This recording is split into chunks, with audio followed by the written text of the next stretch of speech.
Hey, Bryan. Yes. Hi. Hey, how you doing? Rob, Vinny, and Mike over here on Over the Top Sports Radio. Thank you so much for joining us. You're about to come up north. Your first camp with Aaron Boone there. How's that been, and how things have been different? I think Boone's handling the job so far.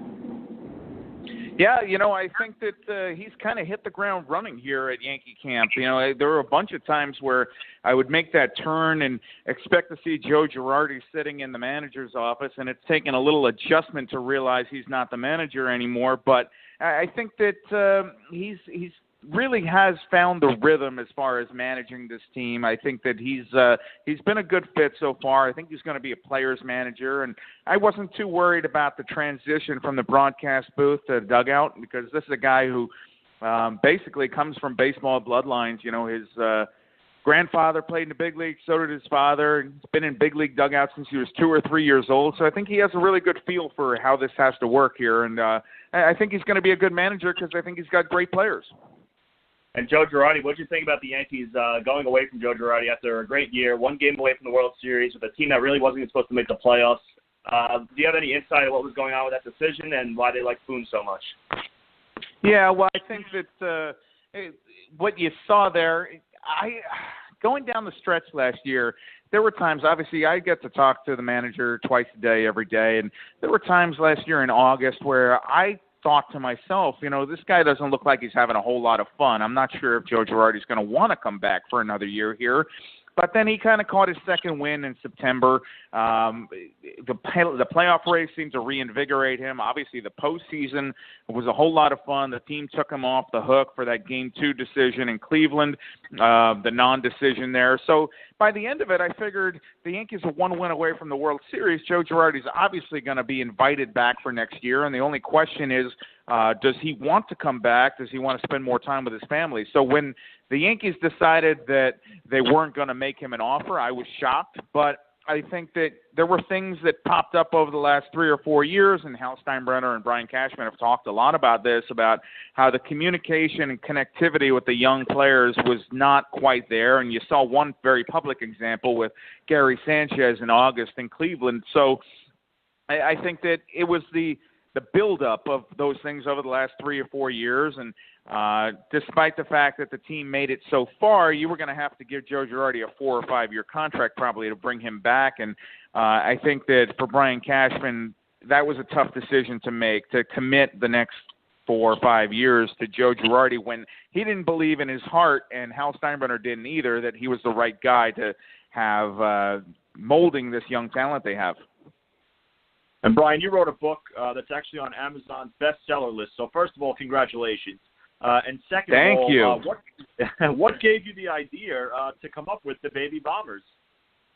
Well, I think we all saw the excitement that was happening last year, and you felt like you were on the ground floor of something special. I mean, this team has the building blocks in place now to be very good for a long period of time with guys like Aaron Judge and Gary Sanchez, Luis Severino, Greg Bird. But to give you some background on the book, last year was supposed to be a rebuilding year for the Yankees. People were saying they're going to be below 500 for the first time since the early 1990s. They were essentially going to let the young kids get their feet wet and just see where it takes them. And you looked up at the All-Star break, and Aaron Judge is becoming the face of baseball. He had 30 home runs. He won the home run derby in July. So we started kicking around some ideas about a book, and initially, it was going to be just a Judge book, but the more I talked about it, I realized there was a better story I wanted to tell, a broader story. And so what the book really is, the way I sum it up, it's how Derek Jeter's Yankees became Aaron Judge's Yankees. So that's generally what the book is, and I got a lot of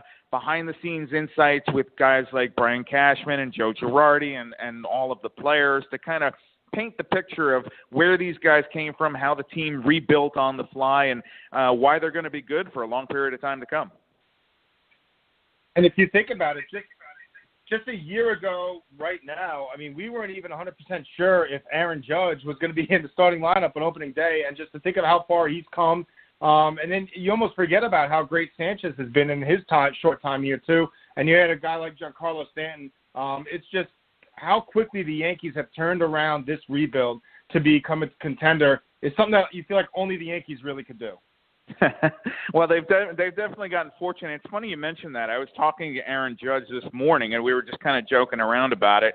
And I said, like, do you remember 1 year ago today, you were probably getting ready, he was still fighting with Aaron Hicks to win that right field job, and it wasn't sure if he was going to begin the year in the major leagues or be down at AAA, and he got the word finally, and we talk about this in the book too. He got the word that he was going to be opening the season with the Yankees, and they were going to open the year at Tropicana Field, and he called his parents out in California and had them get on a flight to Tampa to be there for his first opening day. And now you look up, and Aaron Judge is the American League Rookie of the Year. He finished second in the MVP race. He had 52 homers. He's on the cover of MLB The Show. I mean, it is remarkable how quickly it all happened. And, that's the fun part about doing this book. I mean, I was there the day that Judge took batting practice in Oakland in 2013 as a draft pick. I was there for Gary Sanchez's first game in the big leagues. And now you look up, and these guys are on billboards all over New York City. It is really cool to see them become stars right before our eyes.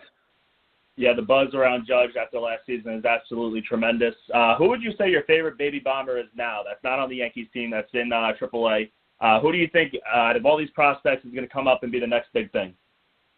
Well, I guess I got to pick Miguel Andujar because the Yankees had me give him a award yesterday on the field as part of a pregame ceremony. He was the top rookie in camp this year, and that's the first one that comes to my mind. I think Gleyber Torres is going to have a great major league career. I think Chance Adams and Justice Sheffield are going to play big parts in the big leagues for years to come, but I'll go with Andujar for right now because that did happen yesterday on the field here at Steinbrenner Field, and I think that the bat is big league ready. I think the defense needs a little bit more polish, but I mean that can come. I mean, he's so young, and he's just got a world of potential, and when you can hit the way that kid can hit, whether he's a third baseman, a first baseman, the Yankees are going to work him out at both. I mean, even if he has to get some at-bats as a DH, I think that he can really be an impact bat at the big league level for a long time. And, Brian, how's Clint Frazier doing? We know he had the concussion and didn't come back right away, still battling that a little bit. And how close were the Yankees to trading him during this offseason for pitching? The rumors were out there. Yeah, they certainly were, and Clint was aware of that. I think that, Brian Cashman wouldn't be doing his job if he wasn't dangling some of these kids to see if he can make the big league team better, especially because they are so stacked in the outfield, particularly after the Stanton trade. So they did talk with the Pirates about trading Clint Frazier there for Garrett Cole. The Pirates obviously went with a different package from the Houston Astros, but it was legitimately talked about. It was on the table, and we'll see what Clint Frazier's future is with the Yankees. He certainly does look locked at this time, but as far as the concussion goes, the most important thing for Clint right now is to get back on the field and start feeling healthy again. He's making progress very slowly. These concussion issues are tough to predict how people are going to react to them. Every case is different, but he's been ramping up exercises the last couple of weeks after some early setbacks, and they've got him on the stationary bike and taking some swings in a batting cage, just trying to get his blood flow going again. But I think that you're probably looking at May as the best-case scenario for him to get into games because he did miss all of spring training now, and he's going to need a full spring training to get ready. So he was definitely a long shot to make the big league roster out of camp, and not being on the field has set him back here probably a month or 6 weeks or so. The New York Yankees, they're full of high expectations, rightfully so. Who do you think's under more pressure? Which Aaron? Aaron Judge repeating a season after the rookie season he had, or Aaron Boone as the new manager after the Yankees were one game away from making the World Series? Ooh, that's tough. I think that Boone is going to have to handle it a lot more, but I think that Judge is under more pressure because the bar is set so high, and for as much pressure as the news media is going to have to put on Aaron Boone, Judge is the one who's got to strap it on and go out and face big league pitching for 4 or 5 at-bats every night. So I'm going to say that that's a tougher job right there. I mean, neither one is easy, but I think that Judge repeating what he did last year, I think there's going to be a lot more attention and eyes on him. But that being said, look, Judge was really good about passing the baton last year. You remember in August when he was slumping so badly after the All-Star break, he was still taking his walks. He wasn't going out of the zone to kind of force and hit a 7-run home run. I think that he was able to keep his head in the game and realize that if he wasn't doing it that day, there were things that he could do on defense to help the team and let his teammates pick him up offensively. So I think that Aaron Judge really does have a good cadence and a measured way of thinking that it's going to serve him well this year, even though there will be so much attention on him and the Yankees. And obviously no bigger move this offseason than getting Giancarlo Stanton. What did you think of the haul the Yankees had to get in this trade? They didn't give up any of your top baby bombers to get Giancarlo Stanton. What was your first initial thought when this actually became real, that the Giancarlo Stanton is a New York Yankee? I'll tell you, remember Jim Leyritz, the former Yankee, actually broke this on Twitter that night, or maybe it was 48 hours before. Yeah.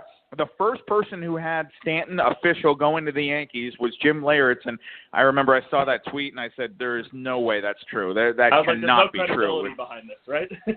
I mean, look, I love Jim Leyritz. I mean, Jim Leyritz was actually the first autograph I ever got as a kid. He was signing at the Foot Locker in Paramus, so I was probably 8 years old, and I couldn't say a word to him. I was so nervous, but.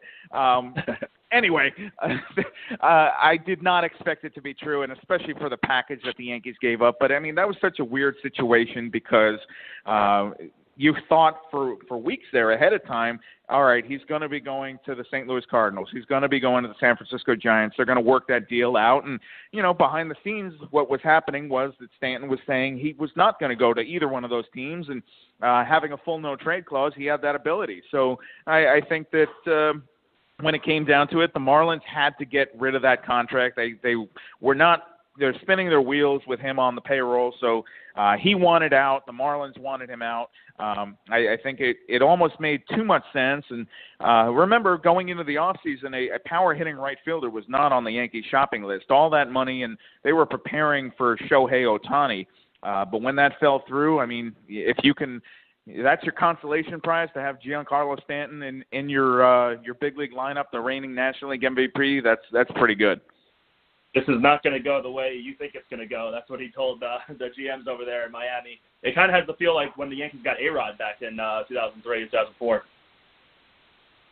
It did, and I think there's a lot of parallels you can draw between that. I mean, both power-hitting guys who led the majors in home runs the year before, huge contracts, big expectations, playing for losing teams, reigning MVPs. There's a lot of parallels I think you can draw between Stanton and A-Rod, despite the fact, of course, Alex was a shortstop at the time, and there's some differences there. But, I mean, these are both MVP caliber bats, big personalities who are coming into a New York City after playing in smaller markets. I think that, look, that A-Rod contract, if you look at the production, the first contract of Alex, the 10 years, $252 million that he got from Texas, just by the numbers, I mean, they got their money's worth. Both Texas and the Yankees did. The second contract, not so much. But, look, if the Yankees get that kind of production out of Giancarlo Stanton during his time in pinstripes, they're going to be very happy with that trade. 11:16, Bryan Hoch from MLB.com, author of Baby Bombers as well, joining us on Over the Top Sports Radio. Two things, Brian. Number one is, as an Atlanta Braves diehard fan, I do not share the same feelings as you and Vinny for Jim Leyritz. And number two is so much is being talked about this Yankee lineup and all the power, and that's fun, and chicks dig the long ball and all that, but maybe this pitching is going under the radar a little bit. Pretty much the same rotation as last year for the most part, the way that they finished it up. What's the key in this Yankee starting rotation? Is it health with Tanaka? Is it CC once again having a big year? What are your thoughts on this Yankees rotation? Well, I think that there's a reason that Brian Cashman has been trying to upgrade the starting pitching, and they haven't been able to do it. They got far enough last year with these same five guys, but there are question marks up and down the rotation. And is there going to be a hangover effect after Luis Severino had to pitch so many innings last year? Is Tanaka going to be able to cure his ills with the home run ball and get his fastball command back on track?